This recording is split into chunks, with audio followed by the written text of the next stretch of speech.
Hello students, कैसे हो? तुम्हारी सेल्फ विष्णु सोनी कू साइंस एकेडमी के इस ऑनलाइन प्लेटफॉर्म पर आपका वेलकम। बेटा, हम लोगों ने लेसन फर्स्ट आपके 11th का स्टार्ट किया है और वो चैप्टर आपके कौन सा है? सजीव जगत। लेसन फर्स्ट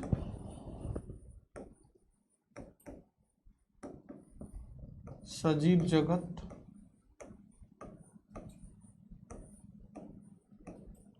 और इस सजीव जगत लेसन द लिविंग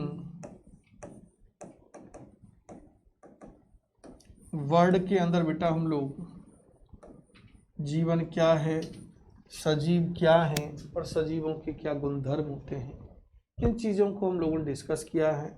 और उसके बाद हम लोगों ने सजीवों के 5 गुणधर्म जो एनसीईआरटी में मेंशन हैं, इनके बारे में आपको बताया था कि यदि कोई प्राणी इन 5 गुणधर्मों को, 5 लक्षणों को दिखाता है तो वो क्या होगा? सजीव होगा, लिविंग होगा।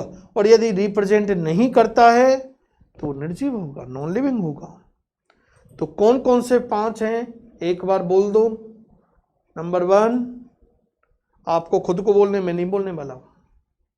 फर्स्ट, सेकंड, थर्ड, फोर्थ और फिफ्थ। अब कई बच्चों को तो ये गिनती याद हुई होंगी और तो कुछ याद नहीं हुआ होगा, है ना। तो फर्स्ट बेटा हम लोगों ने ग्रोथ, वृद्धि बोला था। दूसरा हम लोगों ने रिप्रोडक्शन, प्रजनन बोला था। तीसरा मेटाबॉलिज्म, उपापचय बोला था। चौथा सेलुलर ऑर्गेनाइजेशन, कोशिकीय संगठन बात की थी।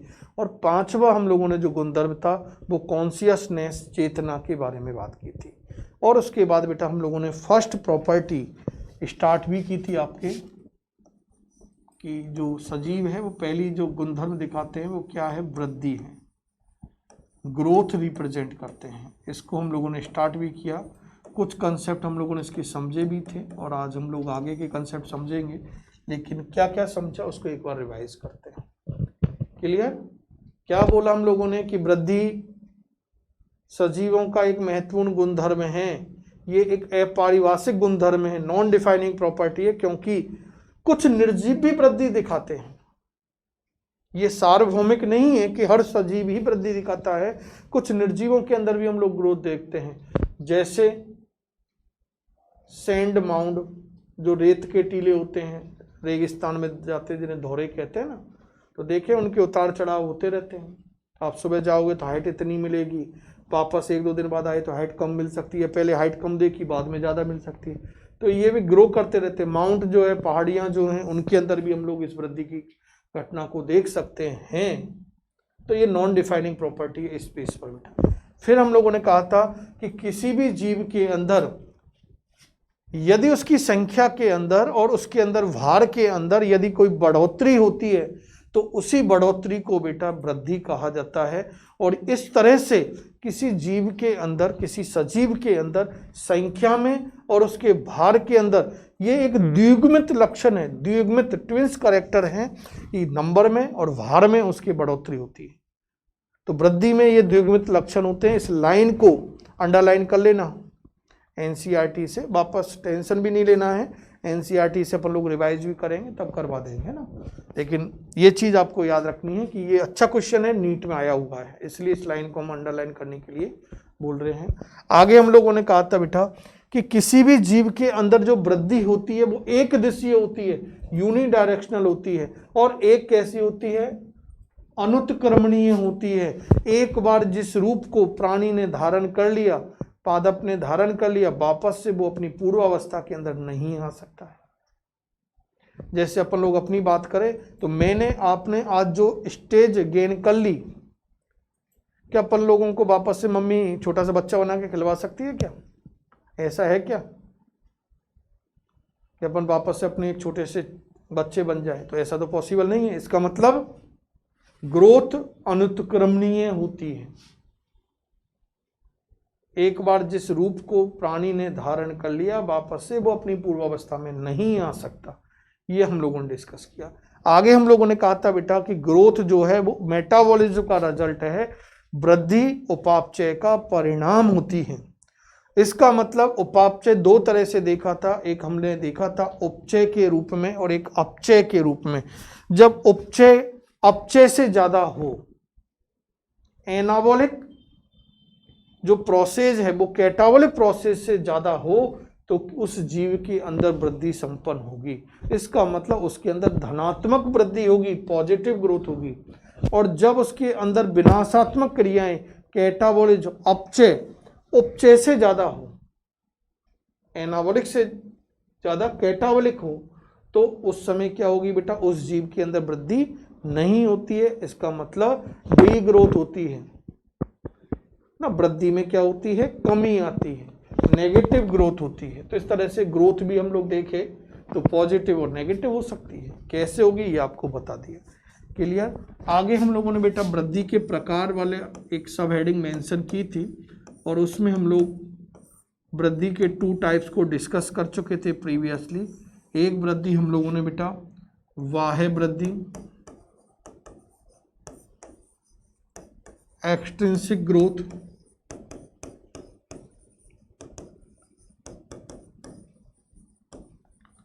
और एक वृद्धि बेटा हम लोगों ने आंतरिक वृद्धि,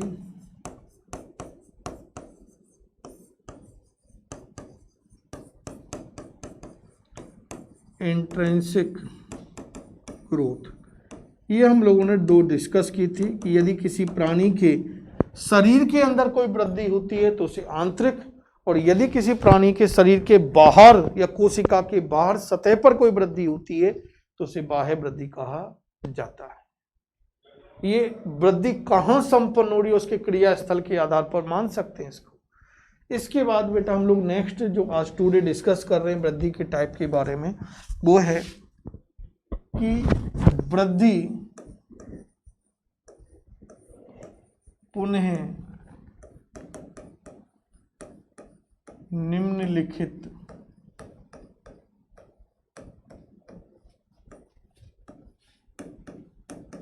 दो प्रकार की होती है। ये भी टाइप्स हो सकते हैं, लेकिन यहां जो हम बेटा बात करेंगे ये समयावधि के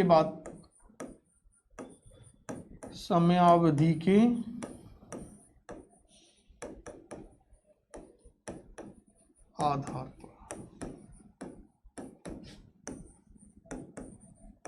on the basis of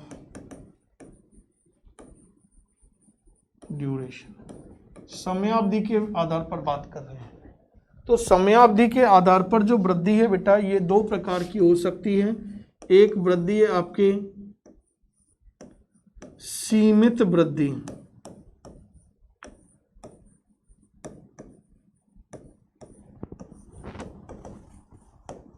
limited growth,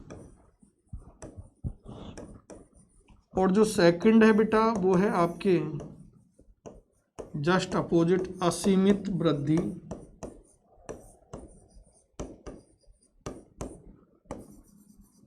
unlimited growth. यदि शब्दों से ही देखें तो समझ में आ गया होगा अभी तक तो आपके थोड़ा सा, कि इस प्रकार की वृद्धि सीमित होती है। सीमित किस आधार पर, समयावधि के आधार पर, कि एक निश्चित समय तक होती है। जब किसी प्राणी के अंदर, जब किसी जीव के अंदर जो होने वाली वृद्धि है वो एक निश्चित समयावधि तक हो, उसके बाद उसके अंदर वृद्धि क्या हो जाए, रुक जाए, तो ऐसी वृद्धि क्या कहलाएगी बेटा, सीमित वृद्धि कहलाती है। और जब किसी प्राणी के अंदर, किसी जीव के अंदर जो वृद्धि होती है वो असीमित समय तक हो, उसका एक ड्यूरेशन फिक्स नहीं हो, समयावधि फिक्स नहीं हो, एक अनिश्चित काल तक हो, और इसका मतलब माने तो जब तक उसका जीवन है, जब तक उसका जीवन है, इसका मतलब जब तक उसकी मृत्यु नहीं होती तब तक उसके अंदर यदि वृद्धि होती रहती है तो ऐसी वृद्धि को कहा जाता है असीमित वृद्धि, अनलिमिटेड ग्रोथ कहा जाता है। तो सीमित वृद्धि एक निश्चित समय अवधि तक होने वाली वृद्धि होती है, जबकि असीमित वृद्धि अनिश्चित काल तक होने वाली बढ़ोतरी होती है, वृद्धि होती है। क्लियर। अब सीमित वृद्धि को बेटा निर्धारी या निर्धारित वृद्धि भी कहा जा सकता है।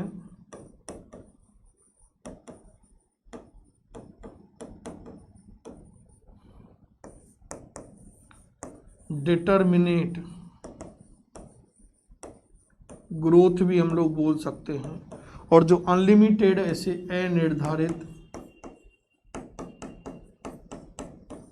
वृद्धि भी कहा जाता है।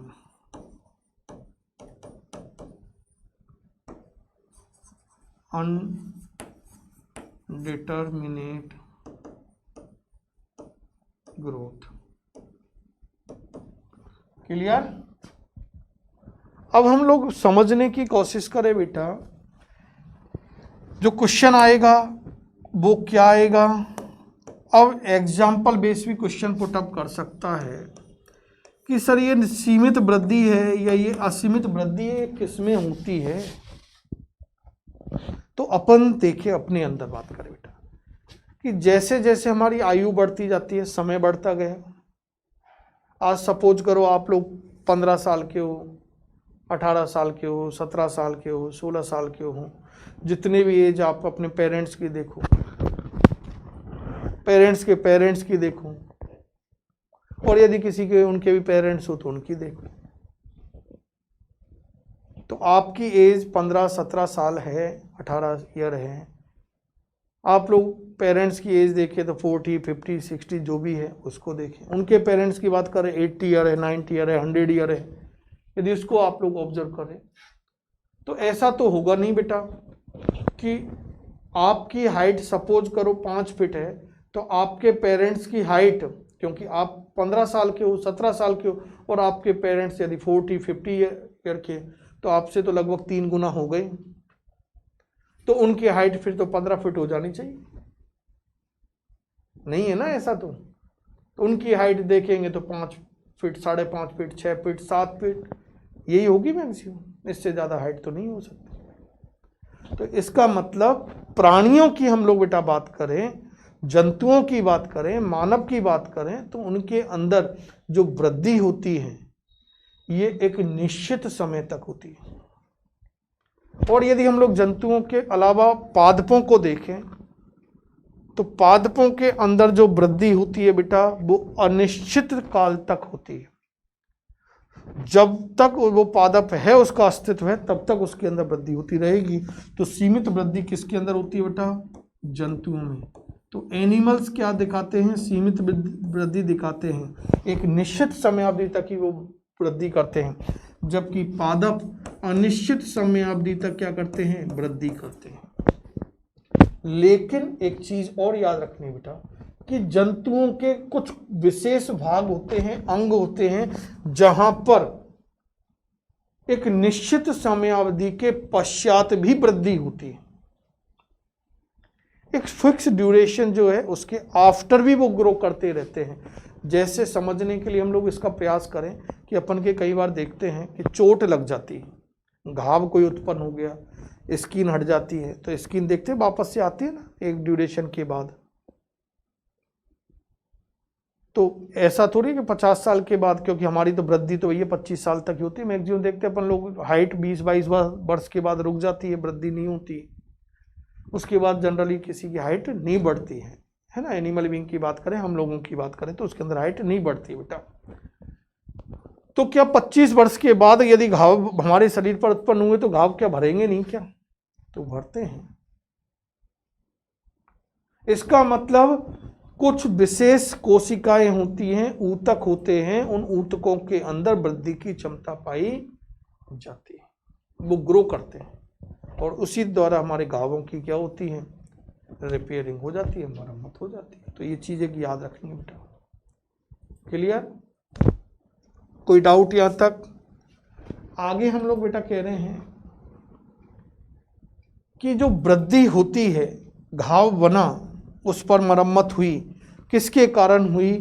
क्योंकि उस जगह की कोशिकाओं में, उन ऊतकों के अंदर अपने आप को विभाजित करने की क्षमता है, यानी कोशिका विभाजन। इसका मतलब हर जीव के अंदर यदि वृद्धि हो रही है, इसका मतलब उसके अंदर कोशिका विभाजन हो रहा है, सेल डिवीजन हो रहा है। और कोशिका विभाजन के द्वारा कोई जीव या कोई प्राणी अपनी जैसी नई कोशिकाएं बना लेता है। कोशिका विभाजन में यही बनता है ना।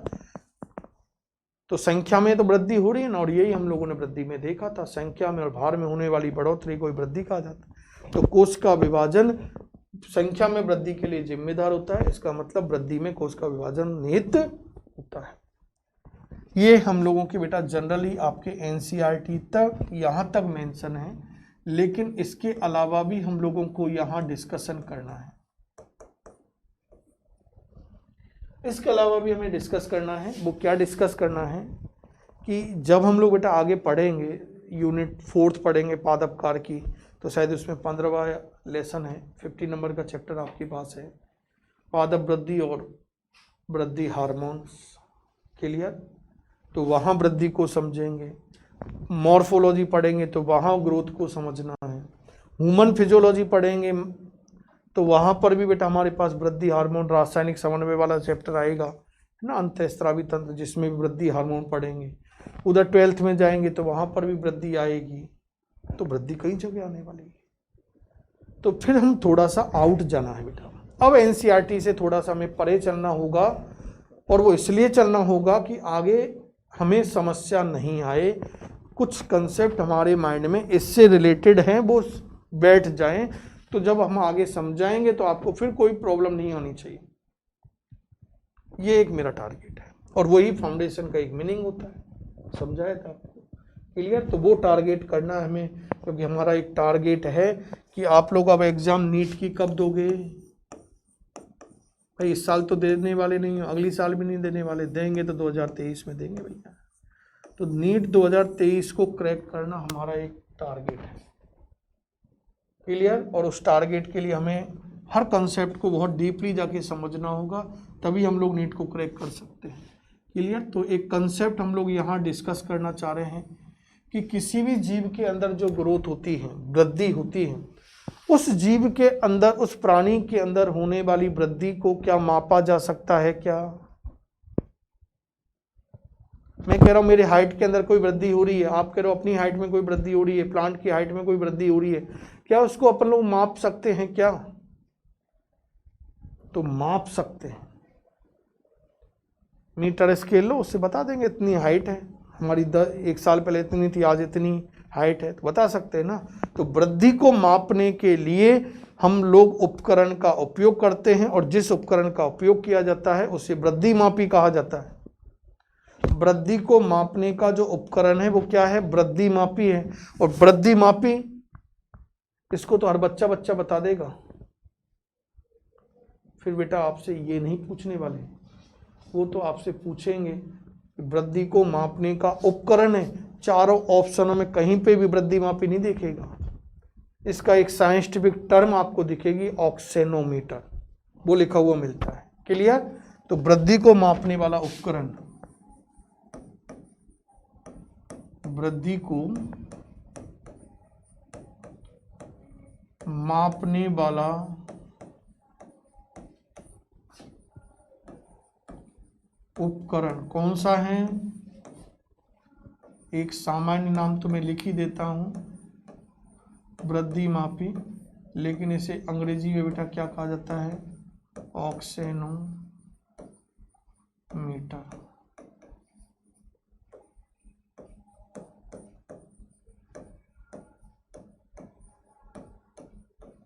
किसी भी प्राणी के अंदर, किसी भी जीव के अंदर बेटा जो वृद्धि होती है, उस वृद्धि को हम लोग दर्शा भी सकते हैं ग्राफ के द्वारा।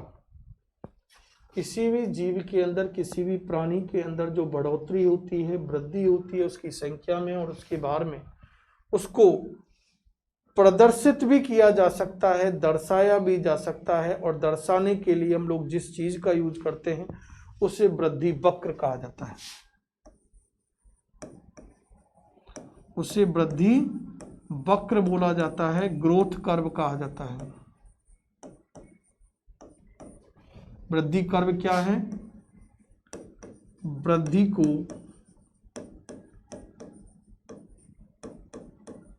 दर्शाने वाला ग्राफ। ये जो वृद्धि वक्र है बेटा, ये दो प्रकार के होते हैं। ये वृद्धि वक्र कितने प्रकार के होते हैं? सामान्यतः दो प्रकार के होते हैं और दोनों ही प्रकार इंपॉर्टेंट है। पहला है जैविक विभव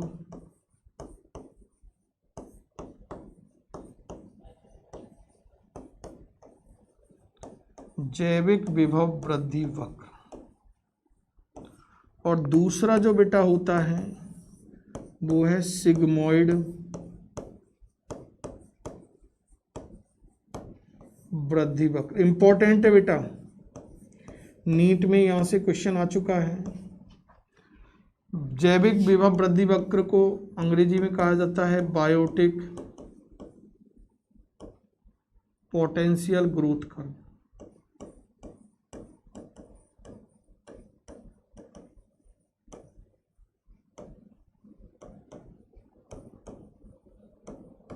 और जो सिग्मोइड वृद्धि वक्र बेटा है, इसे अंग्रेजी में भी क्या बोलेंगे? सिग्मोइड ही बोलते हैं, सिग्मोइड ग्रोथ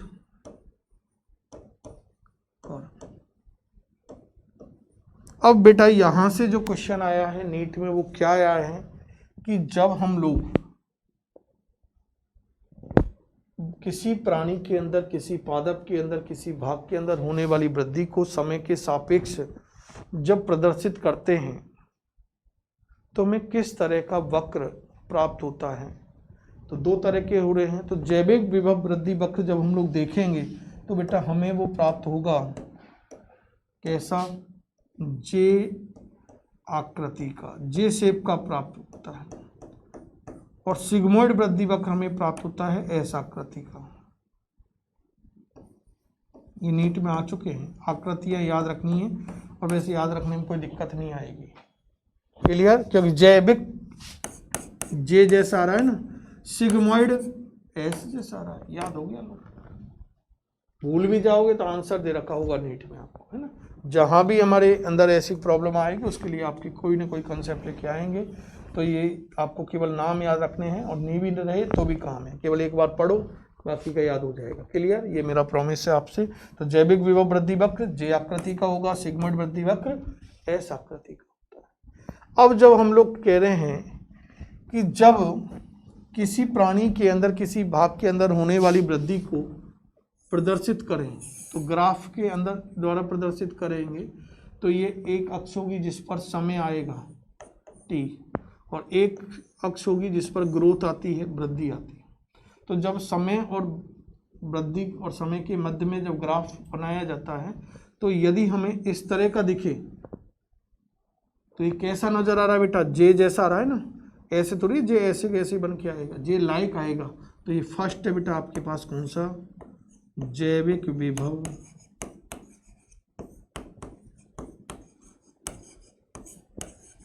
वृद्धि वक्र।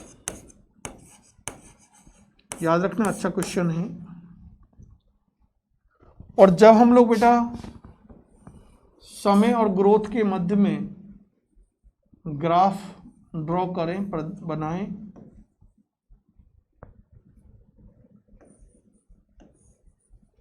तो यदि हमें इस तरह से नजर आए तो ये कौन सा है? सिग्मोइड ग्रोथ कर्व है।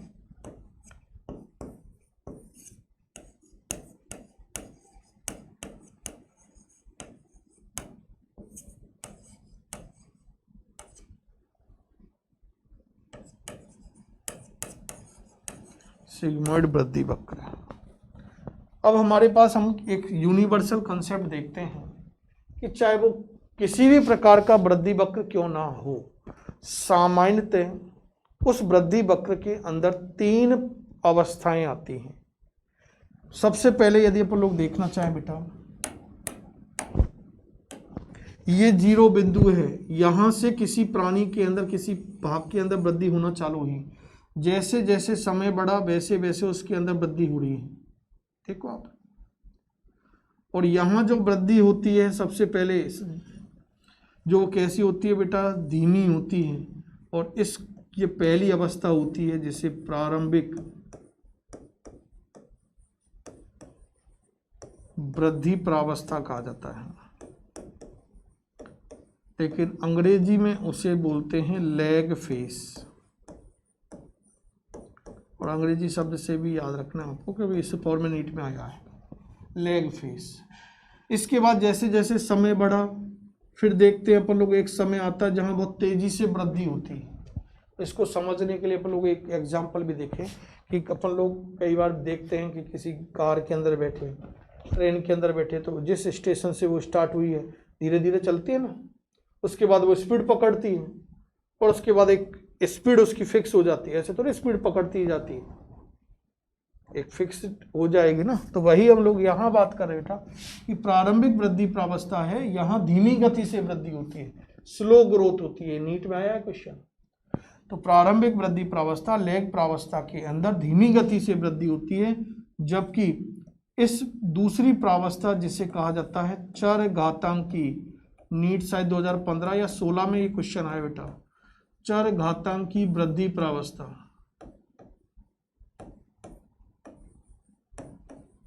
जिसे कहा जाता है लॉग फेस। इस फेस के अंदर बहुत तीव्रगामी वृद्धि होती है, तेजी से बढ़ोतरी होती है, और उसके बाद धीरे धीरे हम देखते हैं कि वृद्धि में कमी होती जाएगी और वृद्धि क्या हो जाती है, स्थिर हो जाती है। तो ये अंतिम प्रावस्था होगी, अंतिम या स्थिर प्रावस्था होती है।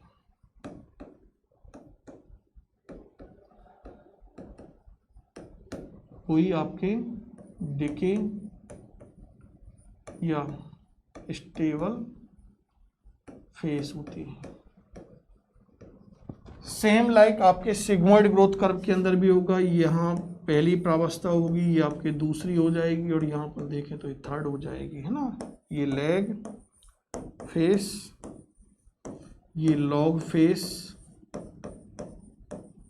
और ये आपके डिके या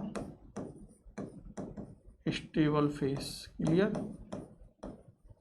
तो एक तो आपके लेवलिंग वेस क्वेश्चन पूछा जा सकता है, आपको ये ग्राफ दे दे, क्योंकि 12th की एनसीईआरटी में ये ग्राफ आपके है, तो वो देख के आपको एबीसी देख के आपसे पूछ सकता है लेवलिंग के बारे में। या बेटा एक बार क्वेश्चन आया है इनके अरेंजमेंट के, और क्वेश्चन आ सकता है कि निम्न में से सही विकल्प का चयन कीजिए। अब उसमें क्या करेगा वो, ये अवस्थाओं का क्रम उल्टा सीधा करके जाएगा, वो अब आपको याद होना चाहिए करेक्ट ऑप्शन। तो कैसे, तो पहली प्रावस्था लेग, दूसरी लॉग और तीसरी डिके या स्टेबल। कंफ्यूज होता है हमारे पास लेग और लॉग में, इसी में ही भूल जाते, कई बार मिस हो जाता है, पहले लेग आएगी या बाद में लॉग आएगी। तो मैथ लगा देनी है, एल से एल गया, जी से जी गया, बच्चा हमारे पास ए और ओ। अब देखो अल्फाबेट में चलो तो पहले ए आता है, बाद में क्या आता है, ओ आता है, इसलिए पहली पेज क्या है, लेग, दूसरी कौन सी है, लॉग। बस ये कंसेप्ट है। क्लियर। तो इस तरह से बेटा हम लोगों ने सजीव प्राणियों का पहला कैरेक्टर ग्रोथ कंप्लीट किया है। क्लियर। तो एक बार इस ग्रोथ को आप लोग पूरे कंसेप्ट को नोट करना और उसके बाद इसको रिवाइज करना। वापस से हम लोग फिर नए कंसेप्ट के साथ मिलेंगे, तब तक के लिए थैंक यू, गुड बाय।